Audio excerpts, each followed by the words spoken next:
sensitive population? Do you have a high incidence of that? Start thinking about who will benefit other than maybe the Economic Development Office and a few jobs. Who else will benefit when you have cleaned up that dirty soil or gotten rid of the blight in your neighborhood?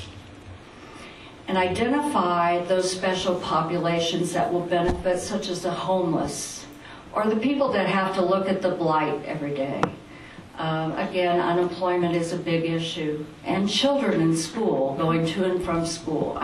There's just lots of different angles that you can look at things, but you have to express what is your need to clean up this brownfield.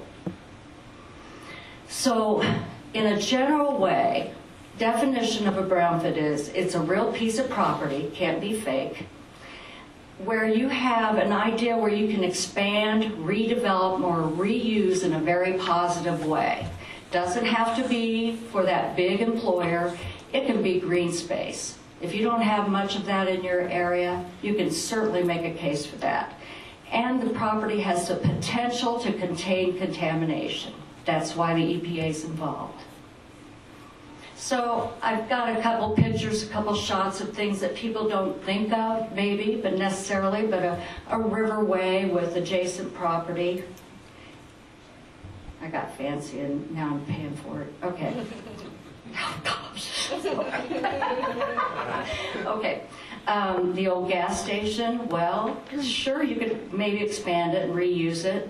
What would the redevelopment plan be? Well, those old gas stations are in great areas for anyone that wants to do some type of retail, I think, or services type of site.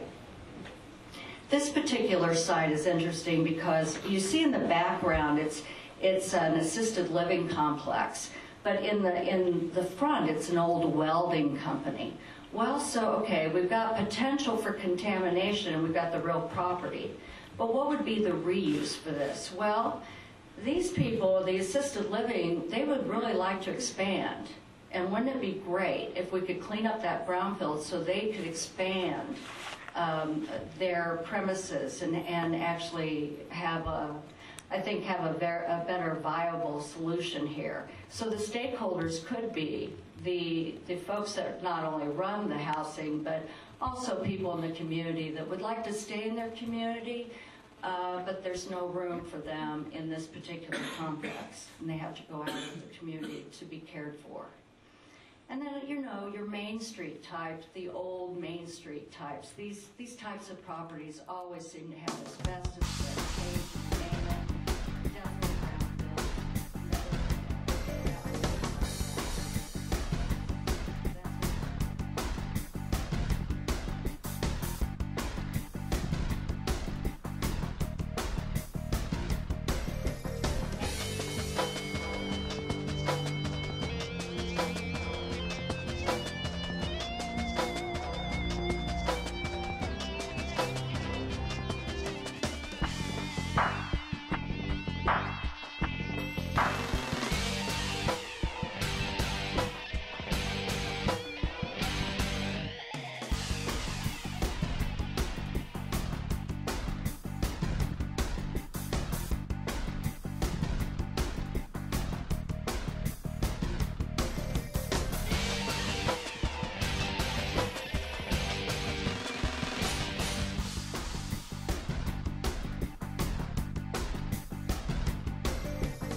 Joining us shortly and presenting after Susan will be Steve Morawski. And as I said, everyone's been reminding you they're not an attorney. He is the attorney, and he's a partner in Baker and Daniels. In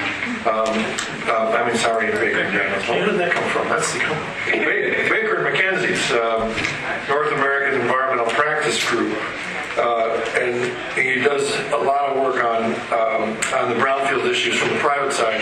Notice in his bio, prior to that, he had worked with EPA, Region 5 as well, was an assistant regional counsel with EPA. So he's coming into this from private sector and federal experience, and he has the lawyer's final word among our panelists.